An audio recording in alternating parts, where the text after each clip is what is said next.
The assassin rigged a timed bomb to the car. He then quickly rode off on his bike. The man in the car remained oblivious. At this moment, the bomb's countdown immediately began. Suddenly, a pesky bee flew into the car. The man kept swatting at the bee, but couldn't get it out. As the bomb's timer ticked down, the man grew increasingly agitated. Unexpectedly, he performed a high-speed drift and parked sideways. With only 14 seconds remaining, the man was still battling with the bee. Just then, the bee landed on the car. The man, focused and determined, took out his shoe, preparing for a decisive blow.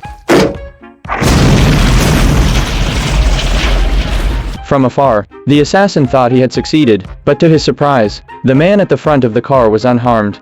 The man proudly thought he had mastered a special skill. Reluctantly, the assassin had to attempt another assassination the next day. He fired several shots at the man's car. Finally, one bullet hit the car's fuel tank. In an instant, gasoline sprayed out from the car. The man remained oblivious, continuing to drive while talking on the phone. He then pulled out a cigarette lighter, but found it broken. So, he casually threw it out of the car. The gasoline on the ground ignited immediately. The unfortunate assassin, along with the car, drove into the flames.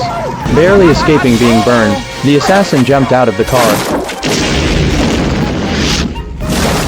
The assassin couldn't have anticipated that the mission would be so challenging. Meanwhile, the man continued driving with his leaky car. Upon learning of the failed mission, the boss was furious. He decided to send in the ace assassin to complete the task. Soon, the man arrived at a gas station. The ace assassin had stealthily followed him. The assassin raised his arm, revealing a sharp dagger. He then showed off the battle scars on his arm. The man remained unaware of the imminent danger. At that moment, the gas station attendant saw a small hole in the car, and used gum to seal it. The man was washing his hair with a water gun nearby. Unbeknownst to him, the assassin took out a special sedative and crept up behind him.